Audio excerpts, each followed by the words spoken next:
আসসালামু আলাইকুম। লেয়ার মুরগি খামারি ভাইদের জন্য নিয়ে আসলাম আমরা একটি আরও সুন্দর সুন্দর সুন্দর বেড়া, যা লেয়ার মুরগির শেডের জন্য অত্যন্ত ভালো। এবং যে ভাইয়েরা জিও শিট বলেন, আপনার অনেক লোয়ার বেড়া বলেন, এগুলোর থেকেও এই বাঁশ দিয়ে বেড়া মানে অনেক সুন্দর দেখা যায়, যা আপনারা দেখতে পাচ্ছেন। আমরা পরবর্তী ভিডিওতে আবারও আপনাদেরকে এই বেড়া শেডিং করার পর দেখাবো যে মুরগির ঘরের সৌন্দর্যটা কেমন আসে এবং এই বেড়াগুলো মজবুত কতটা হতে পারে। তা আমরা আপনাদের এই ভিডিওতে বললে তো আপনারা বিশ্বাস করতে পারবেন না, কিন্তু আপনাদেরকে জানাবো, ফার্মি ভাইকের কাছ থেকে শুনেই জানাবো যে এই বেড়াগুলো কতদিন যায়। আর আপনারা তো হয়তো জানেন যে আমরা ওই ফার্মটায় খাঁচা সেটিং করেছি, কিন্তু ভাই বলতেছে আমাদেরকে আরও বাঁশের কিছু বেড়া বাড়িয়ে দিয়ে যান। তাই আমরা বেড়া বানানোর কাজে লিপ্ত হয়ে আছি।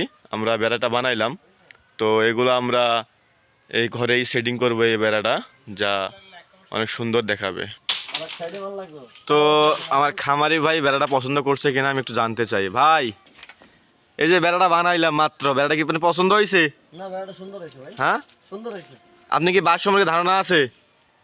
মোটামুটি পাকা বাঁশ দিয়ে মোটামুটি যা বাঁশ দিয়ে দিছি আপনাকে সেই অনুযায়ী তো ভালোই করেছেন দেখা যাচ্ছে। ভালোই করেছে। তে আপনি বলেন না যে বাঁশের বেড়া কতদিন যায়, বাঁশ কতদিন যায় যদি বেড়া দেওয়া হয়? মোটামুটি আমার এই ঘরে তো বাঁশ আছে, তা আনুমানিক প্রায় 12-13 বছর তো হয়ে গেছে। 12-13 বছর হয়ে যাওয়ার পরে ভালো আছে কিন্তু। হ্যাঁ, এখনো ভালো আছে। তাহলে এই যে লেয়ার মুরগি ছেড়ে যে বাঁশের বেড়া দিচ্ছে, তা আপনার কি ভালো দেখাবে?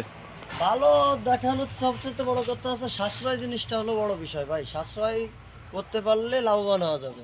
তাহলে আপনি এখন আপনার জেলা, আপনার থানাটা নামটা বলে দেন। আমার জেলা হচ্ছে নড়াইল জেলা, লোহাগড়া থানা, কাশীপুর ইউনিয়ন, এডেন্দা বাজার। ও আচ্ছা, ধন্যবাদ। দর্শক, আমরা এখানে আসছি, এখানে কাজটা বর্তমানে শুরু করতে পুরোবুজ কয়শো? দর্শক, আপনারা নিজে শুনলেন, আমি এই জায়গার মধ্যে আছি, আমার ঠিকানা শুনে আসছি।